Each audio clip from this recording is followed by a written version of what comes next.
By the time the new owner was scheduled to take possession, the old mountain house no longer looked like a home. The rose garden behind it had been torn open. An internet dish stood where the oldest rosebush once grew, and a 71-year-old widower had packed his whole life into 3 boxes and 4 jars of damp soil. Why would a father sell the only place where he still felt close to his late wife, and what had his own family done to make leaving feel safer than staying?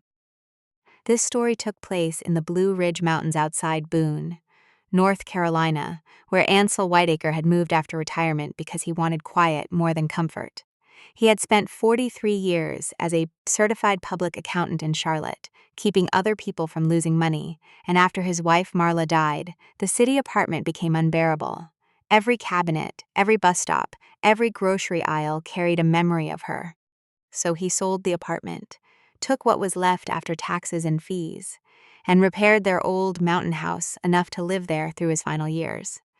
The place was not pretty in the way vacation rentals were pretty. The hot water line failed whenever the nights turned cold, the old generator needed a certain touch, the upstairs windows rattled, and cell service disappeared whenever the fog settled low. But Marla had loved that house because it had a slope full of sun, and on that slope she had planted roses for 30 years. Ansel did not need luxury. He needed the porch where she used to drink tea, the worn kitchen table where she had sorted seed packets, and the mornings when no one asked him to be useful. For 8 months he lived with help from Luther and Pearl Rowe, an older couple who stayed in the small caretaker cottage behind the shed. Luther kept the generator running, split firewood, fed the goats and chickens, and knew which pipes froze first.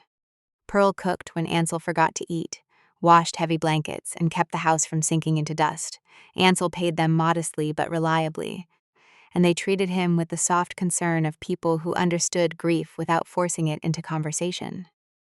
Then his son Keaton called on an April afternoon and spoke as if the matter had already gone through a family vote that Ansel had missed. Keaton said that his wife, Brenna, was pregnant, that her parents needed to leave the guest room in their small rental in Asheville, and that Myrna and Hollis Caldwell would stay with Ansel for a while. Ansel tried to explain that the mountain house was not set up for elderly guests, that there was no steady heat upstairs, that the road turned rough after rain, and that the nearest urgent care was not close enough for people who expected city convenience. Keaton answered that Ansel had 3 bedrooms and lived alone, then ended the call before his father could say no. Ansel sat on the porch with the phone still in his hand. The wind moved through the pines, and the sound that had once calmed him seemed suddenly empty. He did not feel lonely because the house was quiet. He felt lonely because his only child had looked at his life and seen his unused space. The next morning, Ansel called Luther and asked him to take Pearl to visit their son in Greensboro. For a month, he promised double pay and claimed he simply wanted time alone. Luther hesitated because he knew Ansel did not cook well, did not start the generator easily, and had never once chosen solitude over routine help unless something was wrong.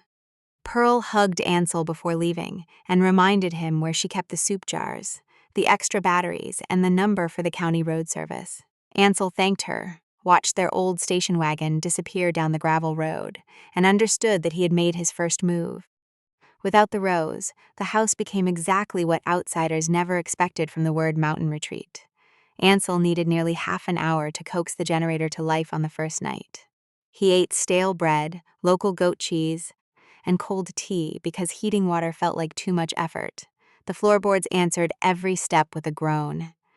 Insects tapped against the screens. The house was not dangerous to him because he knew its moods, but it was uncomfortable enough to teach a lesson. 2 days before Myrna and Hollis arrived, Ansel drove into Boone in his old blue pickup. At the hardware store, he bought thick candles, the kind that lasted through long outages. At the lumber yard, he asked for green firewood, and the young man behind the counter warned him that it smoked badly and barely warmed a room. Ansel bought it anyway. At the farm supply store, he picked up rodent bait and left the unopened box in the shed, where anyone snooping would notice it, beside a wasp nest he had carefully avoided for weeks. He also stopped at the house of Silas Pender, a neighbor who lived down a dirt road with a howling old dog, noisy chickens, and goats that escaped whenever a latch loosened. Ansel asked Silas not to come over if he saw lights or heard noise late at night. Silas studied him for a moment and agreed without asking why. Myrna and Hollis arrived on a bright Saturday, which made their smiles look warmer than they were. Myrna was small, carefully dressed, and perfumed with something sweet enough to enter a room before she did. Hollis was tall, neatly shaved, and pressed into a shirt that looked wrong beside the mud on the driveway. They thanked Ansel with polished manners, brought a foil-covered vanilla cake, and repeated that the arrangement was temporary. Ansel welcomed them with tea and a calm face, but he noticed how quickly Myrna looked toward the ceiling, the hallway, and the closed doors, measuring the house, as if she had already begun deciding how it should serve her. During dinner, Ansel served vegetable soup, bread, and goat cheese from Silas. Myrna praised the quiet, then asked when the caretakers would return. Ansel let the silence stretch before telling her that Luther and Pearl were away for a month, maybe longer. Myrna stopped eating. Hollis looked down at his bowl. The first crack in their politeness appeared when Myrna asked who cooked, cleaned, and did laundry. Ansel answered that he did. The room they received had clean sheets and swept floors, but the baseboard heater had been disconnected since winter. The bathroom gave only cold water because the line needed a repair. Luther had not yet made. The window latch stuck, leaving a thin draft that would sharpen after dark. Ansel offered extra blankets and explained everything with the weary patience of a man describing weather. Myrna touched the cold metal heater, then turned toward Hollis with the look of someone realizing that a promise had been sold to her from far away. Before dawn, a scream broke open the house. Ansel walked upstairs and found Myrna standing on the bed, while Hollis swung a towel at a large spider near the ceiling. Ansel removed it with a rolled newspaper and said, in indirect calm, that such creatures sometimes came inside and that shoes should be checked before wearing. Myrna stared at him as if he had announced a rule from another century. Hollis asked the next morning when Ansel planned to fix the hot water, the heat, the windows, and the generator. Ansel told him that he had lived this way for months and had gotten used to it, but taxis could still reach the house if they preferred going back to town. Myrna set her cup down hard enough to echo through the kitchen. Hollis tightened his jaw.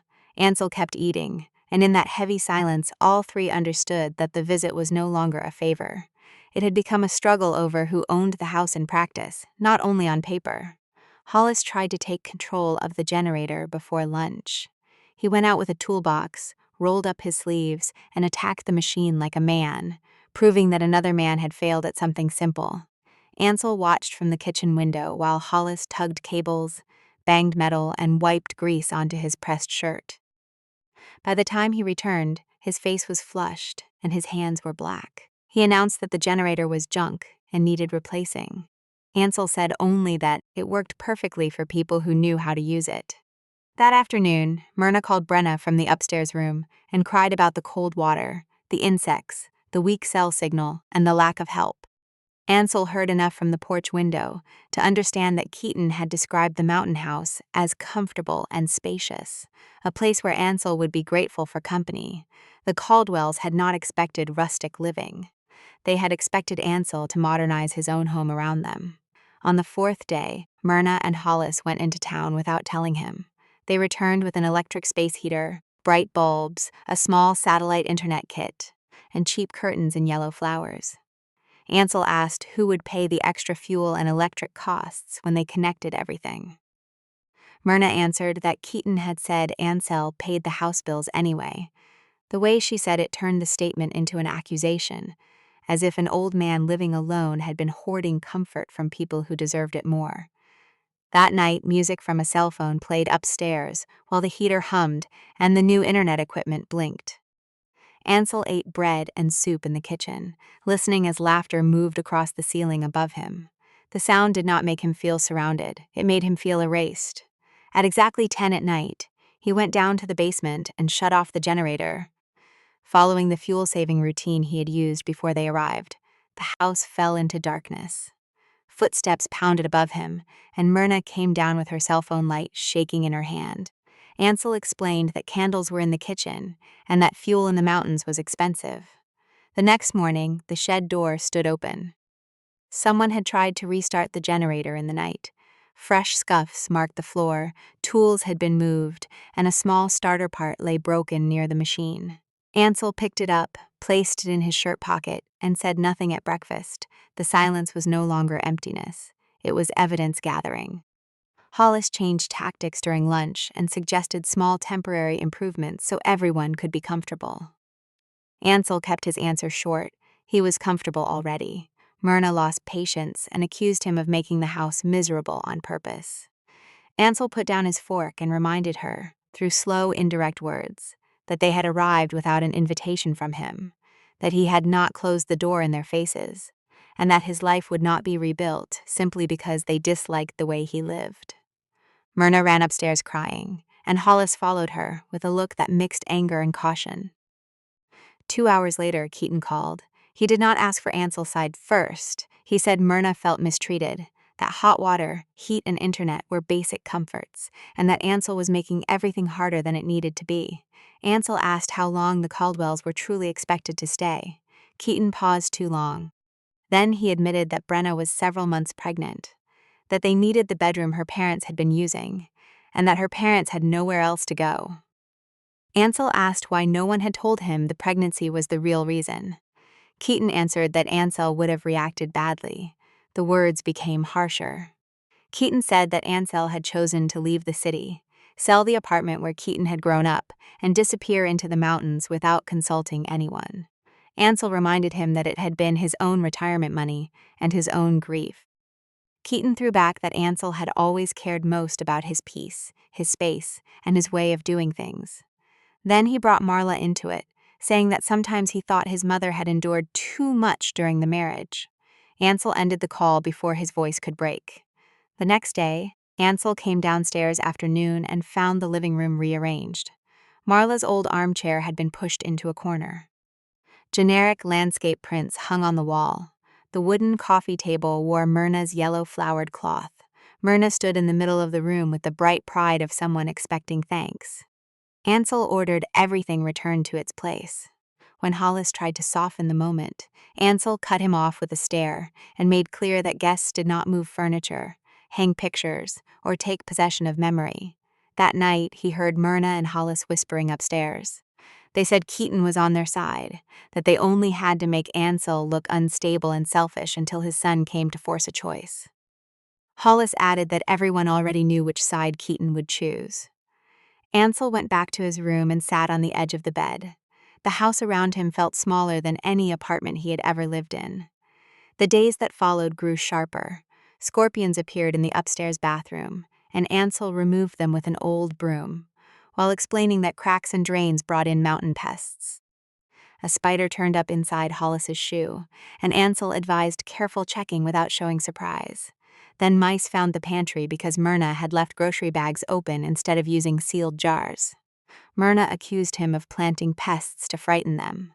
Ansel asked, with cold restraint, whether she believed he spent his retirement training spiders and keeping scorpions for guests. Hollis tried to call Luther for confirmation, but Luther did not answer numbers. He did not know because Ansel had warned him before the trip.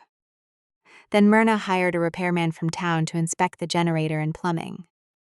Ansel met the man in the yard, informed him that Myrna was not the property owner, and refused permission for any work. The repairman left embarrassed, leaving Myrna crying in the driveway while Hollis held her and looked over her shoulder at Ansel with open hatred. Late that week, Ansel woke after midnight and saw light moving in the rose garden. Myrna and Hollis were outside with a tape measure, marking the ground with small stakes. Hollis was whispering about adding a small room and bathroom near the side of the house. Myrna said Keaton thought improvements might help them stay longer. Ansel stepped out with a flashlight and warned them that Marla had planted every rose by hand, and that if they moved one stone or touched one bush, they would leave his property immediately. Myrna answered that Keaton would not allow him to throw them out because Ansel was alone and they were not. As Ansel walked back inside, Hollis muttered that they would see who stayed and who left.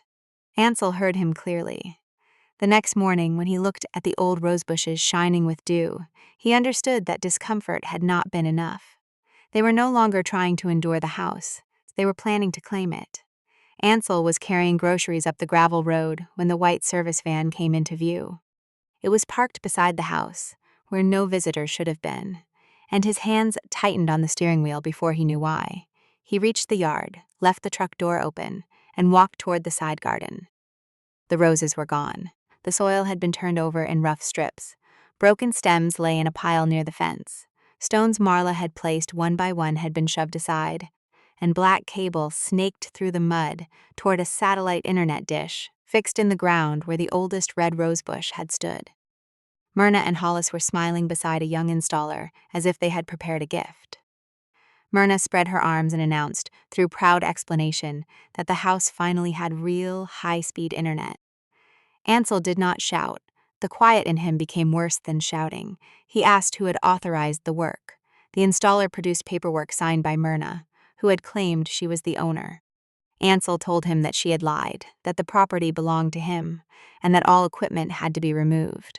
Myrna tried to argue that the work was already done. Hollis offered to plant newer, better roses. That phrase struck Ansel harder than the destroyed soil. Newer roses could not replace the hands that had planted the old ones. He ordered the installer off the property and threatened to call the Watauga County Sheriff's Office for property damage if anyone touched the garden again. The young man apologized, packed quickly, and drove away. Myrna and Hollis remained behind, watching as Ansel knelt in the dirt. He pressed a broken red petal into his palm and cried without covering his face. Even Myrna understood, for one brief moment, that they had crossed from selfishness into cruelty at dawn. Ansel returned with a small shovel, damp burlap, and glass jars. He searched the torn ground for anything alive. After careful digging, he found 4 small cuttings with roots still holding moisture. He wrapped them, placed them in jars, and hid them behind tools in the shed. He watered them every morning in secret. The rose garden had been destroyed, but he refused to let Marla vanish completely. That night he called Keaton, because a father still expects his son to recognize grief when it is named plainly. Ansel told him that Myrna and Hollis had destroyed Marla's garden to install internet. Keaton sighed before answering. He said they were only trying to improve the house, and that internet would help Ansel see the baby on video calls after the birth. Ansel ended the call. The line had revealed enough. Keaton had not chosen his father's pain over the Caldwell's comfort. The following morning, Ansel gave Myrna and Hollis 2 weeks to leave. He set it at the kitchen table without anger, then walked outside and began cleaning the ruined garden. They did not believe him. Myrna laughed, as if the idea of consequences was childish. Hollis said Keaton would never let it happen. Ansel kept working because the dead roses needed to be gathered before rain carried them into the mud. A day later, Ansel went into Boone for groceries and heard Myrna's voice near the produce section. She and Hollis were speaking with a clerk they had met in town. They had not seen Ansel behind the shelves. Myrna laughed about being sent to the mountain house because even their own daughter could not handle them anymore. Hollis added that if the old man became too difficult, Keaton would help move him into assisted living, and they could remain in the house for years. Then Myrna lowered her voice and mentioned that she had spoken with a lawyer in Asheville about residency, mail improvements, and how a person who stayed long enough could make removal expensive and slow. Hollis warned her to be quiet, but the damage was done. Ansel left without his groceries. In the truck, he sat with both hands on the steering wheel and understood that the word temporary had been a cover from the beginning. They did not expect a few months. They expected time, pressure, and paperwork to wear him down. That night, Ansel pulled out the deed, insurance papers, tax records, and the will he had made after Marla died. The house was in his name alone. Keaton had no ownership interest still. Ansel knew enough from a lifetime of accounting work to fear complicated disputes more than simple ones. If Myrna and Hollis collected mail there, documented improvements, claimed permission through Keaton, and forced him into a formal eviction, the fight could consume money, time, and health he did not have. The next morning, he went to Eamon Reed, the local attorney who had handled the closing when Ansel bought the mountain property. Ansel described the phone call, the forced move-in, the damage, the overheard market conversation, and the broken generator part. Eamon told him that Myrna and Hollis could not simply own the house after a few months, but they could create a painful civil mess if he waited, especially if they claimed to be invited residents who had spent money on improvements. Eamon advised him to document everything, avoid physical confrontation, and act before their stay became harder to challenge. Then he named the option Ansel least wanted to hear. He could sell the word landed like a door closing. Ansel imagined leaving the porch, the pines, the kitchen, the bedroom where Marla's photograph sat above his dresser. Then he remembered the satellite dish and the roses and Keaton saying that grief was unhealthy attachment. Ansel asked Eamon to find a discreet buyer who could close quickly. He did not care if the price was lower than it should be. He cared about ending the occupation before it became his final years. Before the sale could move forward, Keaton called to say he and Brenna would visit that weekend. Ansel allowed himself one last foolish hope. He cleaned the house, cooked chicken, set out his best plates, and prepared the extra room. When Keaton arrived with Brenna, who moved carefully with one hand supporting her pregnant belly, Ansel hugged his son with a hunger that embarrassed him. Keaton returned the embrace like a polite duty. During lunch, Myrna and Hollis performed gratitude so smoothly that the table itself seemed dishonest. Myrna said Ansel had been generous. Hollis claimed the adjustment had gone well. Brenna smiled with careful discomfort. After the meal, Keaton asked to walk outside with his father. They stood by the ruined garden, and Ansel waited for outrage. Instead, Keaton said that the internet installation looked useful, then told Ansel that Marla had been gone for 4 years and that clinging to old plants was not healthy. Ansel could barely answer. Keaton went on to explain the real reason for the visit. Myrna and Hollis needed to stay longer, perhaps a year, perhaps 2, depending on the baby, Brenna's work, and money. He argued that Ansel had space, land, and age-related risk, so having people in the house could even be good for him. Ansel answered that choosing solitude was not the same as being abandoned. Keaton said Ansel had always made everything about himself. Then he suggested that Ansel should consider selling the mountain house and moving closer to town so the family could care for him later. After Keaton and Brenna drove away, Ansel stood on the porch until the dust settled. He no longer waited for rescue from his son. That night, before sleep could soften his decision, he called Eamon Reed and told him to sell the house as quickly as possible. The unexpected consequence of Keaton's visit was calm. Ansel stopped arguing. He let Myrna hang new curtains. He let Hollis move Marla's old armchair to the basement and put a brown floral sofa in the living room. He watched them paint one dining room wall a bright yellow they claimed would bring in light. He noted each receipt left on the counter, each box carried in from town, each improvement they believed strengthened their place in the home. Myrna mistook his silence for defeat. Hollis began speaking openly about spring plans, a vegetable patch, more chickens, maybe a small roadside stand. Ansel answered with mild nods while secretly packing photographs, documents, Marla's favorite books, his father's watch, and a few clothes into 3 cardboard boxes hidden behind winter coats. The rest of his life turned out to be mostly furniture. The things that mattered could be lifted by one aging man. Luther called from Greensboro and asked when he and Pearl could come home to the caretaker cottage. Ansel promised it would be soon and offered more pay for the delay. The guilt of keeping them away pressed on him, but bringing them back too early would warn the Caldwells that the board was shifting beneath their feet. Ansel had learned that people who planned to take your piece should not be given advance notice of your escape. Eamon called 5 days later with a buyer. The man was a business owner from Raleigh who wanted a weekend place in the mountains, could pay in cash, and did not need bank delays. The offer was lower than the property deserved, but enough for Ansel to start somewhere else he accepted. 3 days after that, in Eamon's office, Ansel signed the closing papers, received payment, and agreed that the buyer would take legal possession after 30 days. The buyer said he wanted the house empty and would involve the sheriff's office if anyone refused to leave after proper notice. Ansel returned to the mountain house with copies of the sale documents in a manila envelope.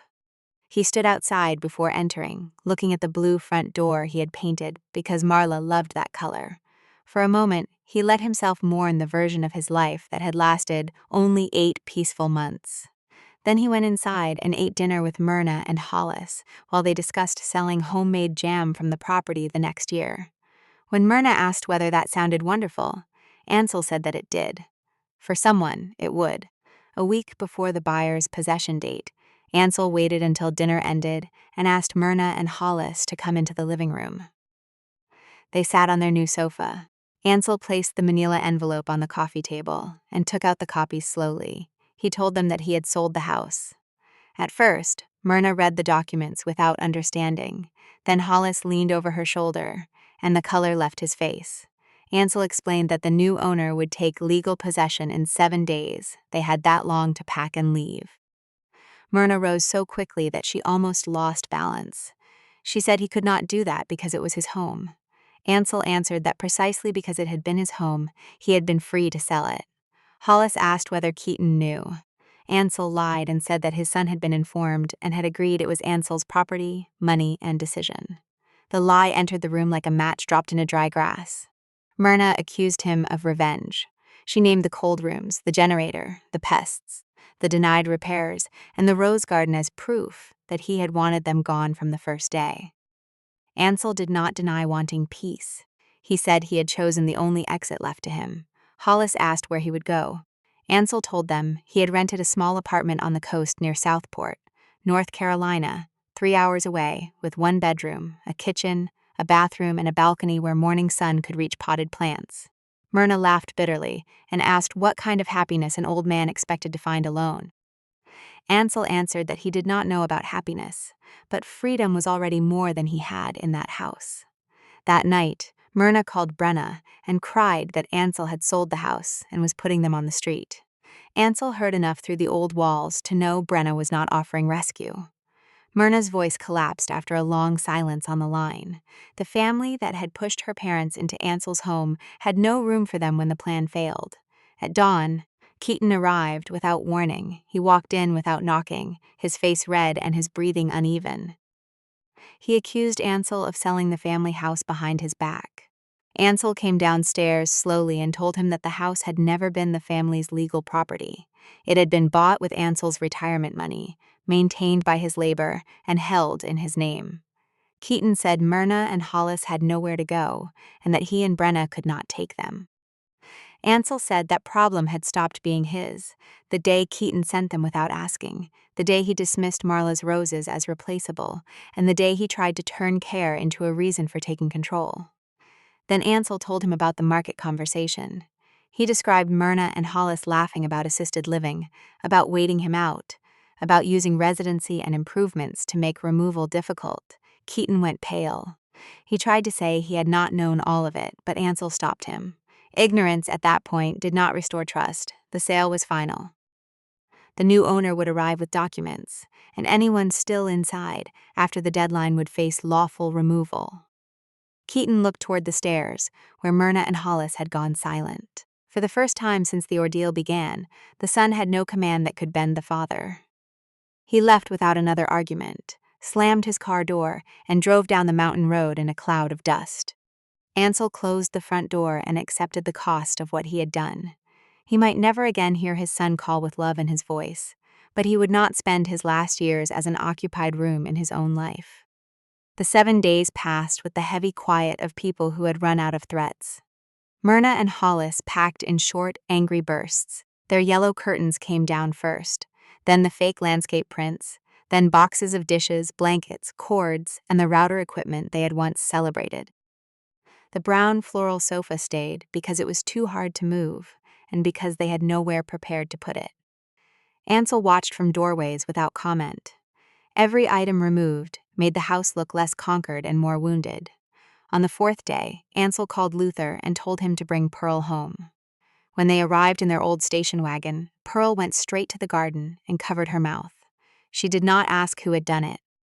The answer stood in the torn soil, the metal postmarks, and the missing rose bushes. She cried openly for Marla's roses. And that freed something in Ansel, because someone besides him finally understood what had been lost. Luther placed a hand on Ansel's shoulder and promised to check the pipes, the generator, and the shed before the new owner came. Ansel showed them the 4 jars hidden behind the tools. The cuttings had begun to grip the soil. Pearl wiped her face and helped wrap the jars for travel, patting them with towels so the roots would not shake apart on the road. Luther asked about their own cottage, and Ansel explained that he had already spoken to the buyer. The new owner came only on weekends, needed trustworthy caretakers, and was willing to pay better than Ansel ever had. Luther's shoulders lowered with relief. Pearl thanked him in a voice that made Ansel look away, because kindness was harder to bear than anger. Myrna and Hollis spent their final evening calling motels, church acquaintances, distant relatives, and anyone who might offer space. Brenna did not come. Keaton did not return.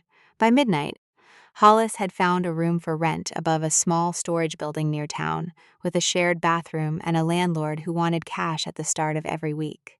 Myrna cried over the humiliation of it, but no one in the house comforted her. Hollis folded their remaining clothes and looked older than he had on arrival. On the last morning, Ansel rose before sunrise. He carried his 3 boxes to the truck, then the 4 jars of rose cuttings.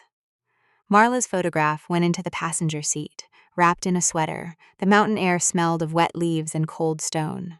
For a few minutes, he stood on the porch and let his eyes move over the house without rushing. He looked at the blue door, the repaired roof, the uneven path, the porch rail where Marla had once rested both hands while watching the sunset. He did not ask the house to forgive him for selling it. He only thanked it silently for the peace it had given before the invasion began. A taxi climbed the gravel road after breakfast. Myrna and Hollis dragged their suitcases outside.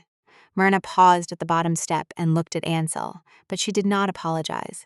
Her face carried hatred, exhaustion, and a small trace of recognition that arrived too late to matter. Hollis helped the driver load the bags. Neither asked where Ansel would go, and Ansel did not offer the information again. The new owner's representative arrived before noon, with Eamon Reed to confirm the property handoff. The paperwork was in order. The keys changed hands on the porch, in front of Luther, Pearl, Myrna, Hollis, and the waiting taxi. The representative inspected the empty rooms, photographed the remaining damage, and reminded everyone that only Luther and Pearl were authorized to remain on the property after that day. Myrna kept her eyes on the ground. Hollis nodded once, defeated by documents instead of arguments. When the taxi door closed, Ansel felt no triumph. He watched it roll down the road until the trees swallowed it. The feeling that remained was not joy, not revenge, not even relief in the way he had imagined. It was a hollow space where months of pressure had finally been removed, leaving the shape of the wound behind. Luther and Pearl stood on the porch as Ansel climbed into the pickup. Pearl told him to visit whenever he came through the mountains. Luther raised one hand and said nothing more. Ansel started the engine, followed the same gravel road he had climbed so many times, and stopped once at the bottom to look back. The house sat among the trees with the morning light on its roof, beautiful and no longer his. If he looked too long, he knew he might turn around, so he faced the road ahead, pressed the gas, and carried the last living pieces of Marla's roses toward the coast. The first decisive thing Ansel did in Southport was place the rose cuttings on the balcony before unpacking his clothes. The apartment was small, on the second floor of an older building near the water, with narrow stairs, thin walls, and a balcony. Just wide enough for a chair and a row of pots. It was not impressive. It did not need to be. The morning sun touched the corner where he set the jars, and for the first time in months, he arranged something without asking whether someone else would move it. He hung Marla's photograph in the bedroom, placed his father's watch on the nightstand, and made tea in the old kettle he had brought from the mountain house. Outside, the ocean moved with a steady sound that did not demand anything from him. There was no generator to shut off, no footsteps above him claiming space, no strangers changing the furniture, no son calling to tell him that his pain was inconvenient. 3 weeks later, Luther called with news. Myrna and Hollis had taken the rented room near Boone. Myrna had begun cleaning houses for cash, and Hollis was picking up yard work for people who remembered him, only as the man who had tried to settle into Ansel's place. They had shelter, they had food, they had work. What they no longer had was the future they had tried to build out of someone else's grief. Ansel did not feel guilt. That surprised him at first. He had spent his life paying bills on time, smoothing family arguments, and believing that a father should absorb discomfort before letting others suffer. But the full cause of the final scene at the mountain house was clear to him now. Myrna and Hollis had not simply needed a room. Keaton had not simply asked for help. Together, through pressure, excuses, and silence, they had treated Ansel's home as unused property, his memories as clutter, and his old age as leverage. The destroyed roses were only the visible wound. Beneath them was the deeper injury of being turned into an obstacle inside his own family. Keaton never called. Ansel did not call either. Some nights he remembered the boy Keaton had been, running through Marla's roses with muddy shoes while she pretended to scold him, and Ansel laughed from the porch. Those memories did not excuse the man who had stood in the ruined garden and told his father to let go. Ansel allowed himself to grieve both versions of his son without chasing either one. As the weeks passed, the cuttings changed. Small green leaves appeared first, then tender stems. Ansel moved them from jars into proper pots with soil from a local nursery. He watered them every morning and turned the pots gently so each side caught sun. When the first red bloom opened, smaller than the flowers, Marla had grown in the mountains, but unmistakably alive. Ansel sat beside it for a long time. He did not speak at first. Then he told Marla softly and without shame that they had made it. His life did not become easy in a dramatic way. He still woke early. He still ate simple meals. He still missed the mountains when the evening light turned blue. But freedom came in ordinary forms. It came when he put a cup on a table and found it there the next morning. It came when he bought groceries without hearing anyone complain about what was missing. It came when the balcony door remained exactly as he left it, and the roses grew without being measured for someone else's plan.